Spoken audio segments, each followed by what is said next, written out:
آگے بات، اگلی بات، اللہ تعالیٰ نے مرد کی طبیعت میں تنوع رکھا ہے، رنگا رنگی رکھی ہے۔ اللہ تعالیٰ نے یہ مرد کی فطرت میں رکھا ہے، اور یہ میڈیکل سائنس تسلیم کرتی ہے اس فطرت کو کہ مرد کی طبیعت میں تنوع ہے، رنگا رنگی ہے، ٹھیک ہے۔ اللہ تعالیٰ نے اس فطرت کی رعایت رکھتے ہوئے مرد کو 4 تک کی اجازت دی ہے، اور آپ نے رکاوٹیں کھڑی کر دیں کہ بیوی اجازت دے، مصالحتی کونسل اجازت دے۔ اب اس فطرت کا سامان تو اللہ تعالیٰ نے کیا کہ مرد کی طبیعت میں تنوع رکھا ہے، اس فطرت کی رعایت کرتے ہوئے اللہ تعالیٰ نے 4 تک اجازت دی تاکہ اس کا دل پاکیزہ رہے، اس کی آنکھ پاکیزہ رہے۔ آپ نے رکاوٹیں کھڑی کر دی، آپ اس کا حل بتا دیں۔ مرد کی طبیعت میں تنوع ہے، یہ صرف شریعت نہیں کہتی، یہ تو میڈیکل سائنس بھی تسلیم کرتی ہے۔ اب آپ اس کا حل بتا دیں کیا ہے۔ لا الہ الا اللہ، آپ کے پاس کوئی حل نہیں۔ اگر آپ کے پاس حل ہے تو وہ ایک ہی ہے کہ مغرب کی طرح زنا کو جائز قرار دیا جائے، کہ بیوی ایک ہو، رکھیلیں اور کیا کہتے ہیں داشتائیں 1000 ہوں۔ آپ کے پاس اس کے علاوہ کوئی حل نہیں ہے۔ انا للہ و انا الیہ راجعون۔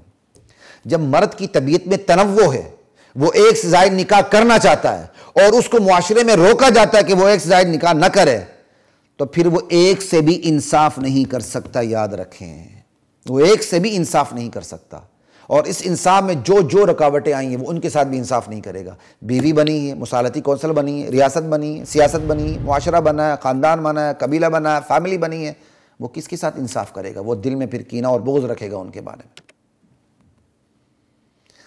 آپ نے مردوں کے حقوق پہ ڈاکہ مارا نکاح ثانی میں رکاوٹیں کھڑی کر کے۔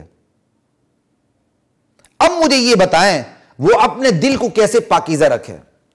اس کی فطرت چاہتی ہے میں دوسرا نکاح کروں۔ آپ کی فطرت چاہتی ہے کہ میں آج چلو جی میں چھوٹا گوشت نہیں کھاتا ہوں، مچھلی کھاتا ہوں، اور آپ کو کوئی مچھلی سے روک دے، آپ بے قابو ہو جاتے ہیں۔ آپ کی فطرت چاہتی ہے میں آج دال کھاؤں گوشت نہ کھاؤں، آپ بے قابو ہو جاتے ہیں۔ آپ کی فطرت چاہتی جی آج میں دال نہ کھاؤں گوشت نہ کھاؤں دال کھاؤں۔ اگر اس چھوٹے لیول پہ آ کے آپ اپنی فطرت کو قابو میں نہیں رکھ سکتے، اور اسی طرح آپ کی فطرت چاہتی ہے کہ میں کام کاج کرتے ہوئے چائے پیوں، میں تو کہتا ہوں چائے تو اللہ تعالیٰ نے ہمارے لیے حلال شراب بنا کے اتاری ہے۔ میں بھی چائے کے بغیر چل ہی نہیں سکتا ہوں، میرے لیے مشکل ہو جاتا ہے۔ جب میں چائے کا سوچتا ہوں تو میں حیران ہوتا ہوں کہ صحابہ نے شراب کو کیسے چھوڑا تھا، بہت بڑا کمال تھا، ہم چائے نہیں چھوڑ سکتے۔ آپ نے ایک جائز فطرت سے ایک بندے کو روکا، اس کی طبیعت میں ہلچل مچ گئی، توازن وہ برقرار نہ رکھ سکا۔ یہ تو چھوٹے لیول پہ بات کر رہا ہوں۔ بڑے لیول پر اور بڑی سطح پر جا کر جب آپ فطرت کے تقاضوں سے مرد کو روکیں گے یا عورت کو روکیں گے تو پھر اس کے کیا نتائج مرتب ہوں گے؟ یہاں تو بات چونکہ مرد کی ہو رہی ہے کہ آپ مرد کو اس کی فطرتی تقاضوں سے روک رہے ہیں، اس کے شرعی حقوق سے آپ محروم کرنے کی کوشش کر رہے ہیں۔ تو چھوٹی سطح پر تو میں نے آپ کو بتا دی کہ چھوٹی سطح پر اگر فطرتی تقاضوں کو روکا جائے تو بندے کے جسم میں، اس کی روح میں ہلچل مچ جاتی ہے۔ بڑی سطح پر آ کر فطری تقاضوں سے روکا جائے تو بتائیں کہ اندر کتنی ہلچل مچے گی۔ اس وقت قانونی سطح پر مرد کو اس کے فطری تقاضوں سے بڑی اوپر کی سطح پر روکا جا رہا ہے، اس کو نکاح ثانی سے روکا جا رہا ہے، رکاوٹیں ڈالی جا رہی ہیں۔ اب ہلچل مچے گی، اور اس ہلچل کے اندر اگر اس سے گناہ ہوں گے یا وہ کسی اور تشدد پہ اتر آئے گا تو اس کا گناہ کس پر ہوگا؟ لا الہ الا اللہ۔ اس کے فطری تقاضوں سے اسے روکا گیا۔ سوال یہ کہ وہ اپنے آپ کو گناہوں سے پاک کیسے رکھے؟ آپ کے پاس کوئی حل ہے تو بتائیں، اگر آپ واقعی گناہ کو گناہ سمجھتے ہیں۔ ہاں، اگر آپ کے پاس گناہ آپ کیا کہتے ہیں گناہ کو گناہ ہی نہیں سمجھتے تو پھر تو آپ سے سوال بھی نہیں بنتا۔ لا الہ الا اللہ۔ ایک مرد جس کو روکا گیا وہ اپنے آپ کو گناہوں سے کیسے رکھے، پاک رکھے، کیسے پاک رکھے؟ چلیں جی، اس نے اب گناہوں سے اپنے آپ کو پاک رکھنا شروع کر دیا، بہت محنت کر رہا ہے، روزوں پر بھی اتر آیا۔ مجھے یہ بتائے خیالات کو پاکیزہ کیسے رکھے؟ کیا آپ کے پاس اس کا سلوشن ہے سوائے اس کے کہ گھر کے اندر جو نوکرانیاں آ رہی ہیں ان پر گندی نظر ڈالے، جو گھر کے اندر نامحرم رشتہ داریاں آ رہی ہیں ان پر وہ نظر ڈالے، گھر کے باہر جائے تو جو بے پردہ ہو کے چلتی ہیں ان کو ٹیڑھی نگاہوں سے ان کو دیکھنا شروع کر دے، رال ٹپکائے، رات کو خواب دیکھے؟ یہی آپ کے پاس سولوشن ہے؟ اور کیا ہے آپ کے پاس سولوشن؟ لا الہ الا اللہ۔ آپ کو بھوک لگتی، پیاس لگتی ہے، آپ کو روکا جائے تو آپ پہ کیا گزرے گی؟ ایک فطری خواہش سے آپ کسی کو روکتے ہیں، اس کے لیے بھی آپ قانون بناتے ہیں، تو جو مرد پہ گزرے گی اور جو گزرتی ہے اس کے نتائج آپ اخبارات میں بھی دیکھتے ہیں، پرنٹ میڈیا میں دیکھتے ہیں، الیکٹرانک میڈیا میں دیکھتے ہیں۔ بڑی بڑی عمر کے لوگ ہوتے ہیں، ان سے غلطیاں سرزد ہوتی ہیں، بڑے بڑے تقویدار ہوتے ہیں، ان سے بلنڈر سرزد ہوتے ہیں، ٹھیک ہے، جن سے امید نہیں ہوتی ان سے بلنڈر سرزد ہو رہے ہوتے ہیں، بڑی بڑی عمر کے بابے ہوتے ہیں وہ بیچارے پکڑے جاتے ہیں، یا آپ راستوں میں دیکھتے ہوں گے بڑی بڑی عمر کے لوگ ہوتے ہیں وہ کنکھیوں سے کہیں اور دیکھ رہے ہوتے ہیں۔ اس کے پیچھے وجوہات کو تلاش کریں تو ایک بہت بڑی وجہ یہ ہے کہ مرد کو اس کے فطری تقاضوں سے قانوناً روکا گیا ہے، معاشرہ روکتا ہے، اولاد روکتی ہے، پہلی بیوی روکتی ہے، کام قبیلہ روکتا ہے، سسرال روکتا ہے، بلکہ اپنے ماں باپ، اپنے بہن بھائی روکتے ہیں، اپنی اولاد روکتی ہے، اپنا بلڈ ریلیشن روکتا ہے۔ لا الہ الا اللہ۔ اس سے بھی اگر ہم تھوڑا سا مزید اس کو دیکھیں، ایک خوشحال مرد ہے، بھرپور غذا کھاتا ہے، بھرپور غذا کھاتا ہے، اس کی غذا کیلوریز سے بھرپور ہوتی ہے، اب بتائیں وہ اپنی حیوانی فطری ابال کو کیسے قابو میں رکھے؟ یہ میں آپ کو مفت میں فرضی باتیں نہیں کر رہا، لوگ ہم سے بات کرتے ہیں اور معاشرے کو بھی ہم اللہ کا شکر ہے دیکھتے ہیں۔ شاید میں اس سے پہلے بتا چکا ہوں کہ مجھے یاد نہیں آ رہا، یعنی پاکستان کی ایک بہت بڑی کنسٹرکشن کمپنی جس کے کرتا درتا میں سے ایک اہم ترین فرد، اس نے مجھے خود بات بتائی کہ بھائی ہماری خوراک کتنی بھرپور کیلوریز کی ہوتی ہے، اب اگر ہم جائز طریقے سے دوسرا تیسرا نکاح نہ کریں، دوسرا نکاح نہ کریں، تو پھر ناجائز میں ہم پڑے ہی پڑے۔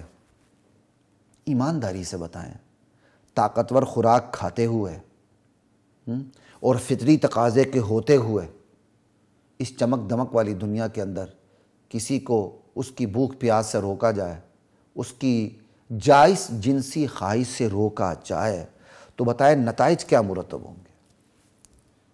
ہماری ہندو بنی ہوئی خواتین کو اس کا خیال کیوں نہیں آتا؟ میں آپ کو سیدھی بات بتا دوں، بڑی بڑی مذہبی جماعتوں کی خواتین ہوتی ہیں، لیکن وچوں وہ پوری مکمل طور پر فیمنسٹ اپروچ رکھتی ہیں، بس ان پر پردہ پڑا ہوتا ہے کہ انہوں نے نقاب کیا ہوتا ہے، ان پر پردہ پڑا ہوتا ہے کہ انہوں نے بڑی چادر لی ہوتی ہے، ان پر پردہ پڑا ہوتا ہے کہ وہ کسی بڑی اسلامی جماعت کے ساتھ وابستگی ہوتی ہے ان کی، اندر سے وہ بھی فیمنسٹ اپروچ رکھتی ہیں، جب جا کے ان کے اس مفاد پہ ضد پڑتی ہے، وہ سوکن کو برداشت نہ کر سکنے کا اعلان کر کے میدان میں اترتی ہے، پھر عورت کی دشمن بن کے سامنے آتی ہے، پھر وہاں اسے اسلام بھول جاتا ہے، کوئی اسلام یاد نہیں آتا۔ لا الہ الا اللہ۔ مرد عورت دونوں کا یہ حال ہے، انشاءاللہ اس پہ میں الگ پروگرام کروں گا۔ ہم نے اپنے اپنے مفاد کا اسلام لیا ہوا، عورت نے اپنے مفاد کا، مرد نے اپنے مفاد کا۔ مرد کو دوسری شادی کی سوچتی وہ اسلام کا نام لیتا ہے، جیسے ہی بہن کو شرعی وراثت میں حصہ دینے کی بات آتی ہے تو وہاں اسلام اسے بھول جاتا ہے۔ عورت جب وراثت میں حق مانگنے لگتی ہے اسے اسلام یاد آ جاتا ہے، وہی عورت اس کے اوپر اس کا میاں سوکن لاگنے لگتا ہے تو اسلام بھول جاتی ہے، فٹ سے فٹافٹ بھول جاتی ہے۔ وہاں کوئی عالمہ بھی ہو اور کسی بہت مشہور ترین اسلامی جماعت سے تعلق رکھنے والی ہو، خواتین کے فلاح و بہبود کا کام بھی کرنے والی ہو، غراتے ہوئے سامنے آ جاتی ہے، خبردار، وہ پوری کیا کہتے ہیں ہندوؤں کی نمائندہ بن کے سامنے آتی، تیری ٹانگیں توڑ دوں گی اگر تو نے دوسرا نکاح میرے اوپر کیا تو۔ مزید آگے چلتے ہیں، مزید اس تہذیب کو ذرا دیکھیے، شیطانی تہذیب، جہاں ہر طرف مستیاں ہیں، بدمستیاں ہیں، خرمستیاں ہیں، مخلوط ماحول ہے، پردے کا تصور نہیں، چمک دمک ہے دنیا کی، ٹھیک۔ ایسے میں مغرب نے تو بہت حقیقت پسند ہو کے فیصلہ کر لیا۔ حقیقت پسندی کا مطلب دنیاوی حوالے سے، آخرت کو نتھی کر کے نہیں۔ مغرب نے تسلیم کر لیا کہ مرد کی فطرت میں بھی ابال آ چکا ہے، عورت کی فطرت میں بھی ابال ہے، کیا کیا جائے؟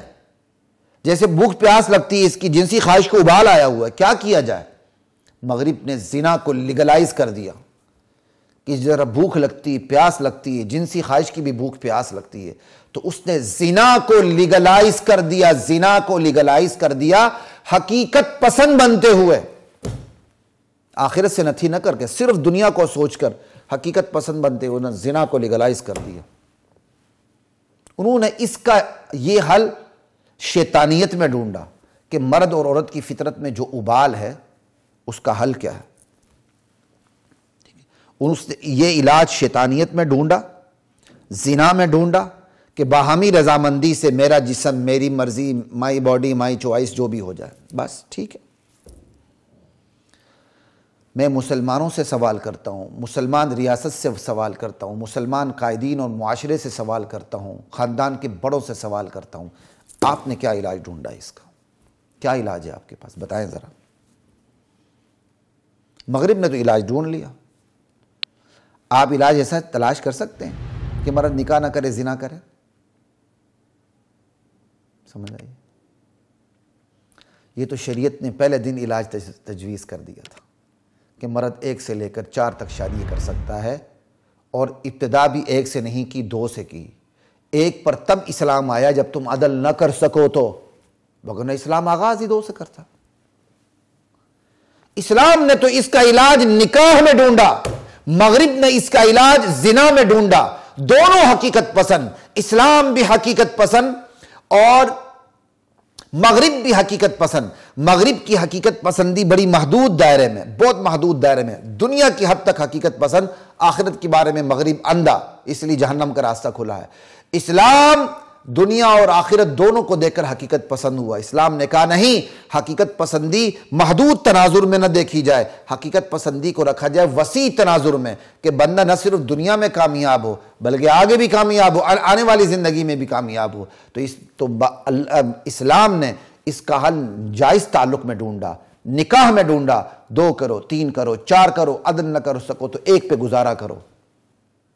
اور مغرب نے محدود حقیقت پسندی کو دیکھتے ہوئے، آخرت کو فراموش کرتے ہوئے، دنیا کو دیکھتے ہوئے اس کا آسان علاج زنا میں ڈھونڈا۔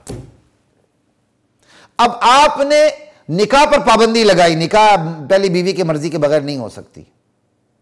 ادھر سے آپ زنا کو بھی جائز نہیں کہہ سکتے کیونکہ شناختی کارڈ میں مسلمان تو لکھا ہوا ہے نا آپ کے ساتھ۔